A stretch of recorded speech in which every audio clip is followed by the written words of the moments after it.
Je vous remercie. La parole est à présent à Monsieur Didier Martin pour le groupe Renaissance. Merci Madame la Présidente. Ma question s'adresse à Madame la Ministre du Travail, de la Santé et des Solidarités. Le Président l'a confirmé, nous allons bientôt débattre d'un texte sur la fin de vie.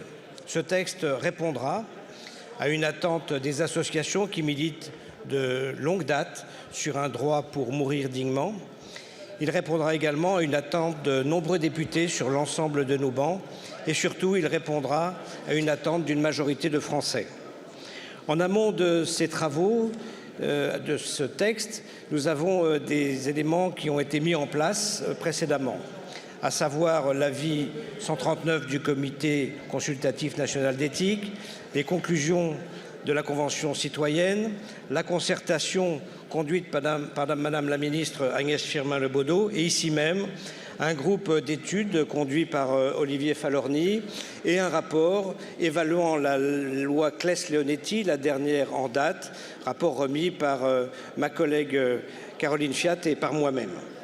Tous ces travaux préparatoires, je dis bien tous, constatent que la loi actuelle ne répond pas à toutes les situations, en particulier et spécialement pour ces patients incurables, présentant des souffrances réfractaires, dont le pronostic vital n'est seulement que de quelques mois et qui veulent en finir. La sédation profonde et continue ne répond pas aujourd'hui à la demande de ces patients. Nous avons donc besoin d'une nouvelle loi, une loi de liberté pour que ceux qui le réclament puissent choisir et également une loi de solidarité pour protéger les plus vulnérables. Le plan décennal pour les soins palliatifs est en cours d'élaboration. Madame la Ministre, sur quelle base et avec quels moyens humains et financiers ce plan va-t-il nous permettre de rattraper notre retard? Je vous remercie, mon cher collègue. La parole est à Madame Catherine Vautrin, ministre du Travail, de la Santé et des Solidarités. Merci Madame la Présidente, Mesdames et Messieurs les députés, Monsieur le député Didier Martin. Monsieur le député Martin, votre question est l'occasion pour moi d'adresser des remerciements à toutes celles et ceux que vous venez de citer. Si évidemment je prends dans l'ordre, je commencerai par le comité consultatif bien sûr national d'éthique. Je pense également à ce moment exceptionnel qui a été celui de la Convention citoyenne que vous venez de rappeler. 185 personnes qui se sont engagées pendant 4 mois et 184 d'entre elles sont allées jusqu'au bout. La seule qui est arrêtée était partie pour cause de déménagement, c'est dire le travail qui a été mené par cette commission. Je pense à toutes celles et ceux qui ont entouré Franck Chauvin pour le rapport sur les soins palliatifs. Je pense au groupe parlementaire qu'Olivier Falorni a accompagné et je voudrais remercier Agnès Firmin-Le Bodo pour le travail qui a été le sien pour coordonner l'ensemble de ces travaux.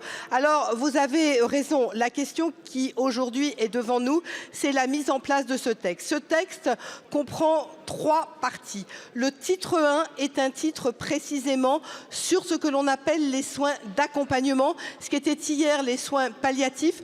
15 propositions sont faites dans le rapport Chauvin. Et la base de notre travail sera bien sûr le rapport Chauvin, parce que la question qui est là, c'est comment assurer l'accompagnement de patients malades. Parce que quand on parle de l'aide à mourir, on ne parle pas d'état civil, on parle précisément de pathologie, de personnes malades. Vous avez rappelé des personnes qui ont tout leur consentement, tout leur discernement, des personnes dont le pronostic effectivement est engagé et qui aujourd'hui ont des souffrances réfractaires, qu'elles soient psychiques ou physiques. Et donc le bien-être est un point important dans ce contexte et c'est tout le sens de ce plan avec un élément majeur qui est la constitution d'une filière médicale que nous travaillons avec Sylvie Retailleau.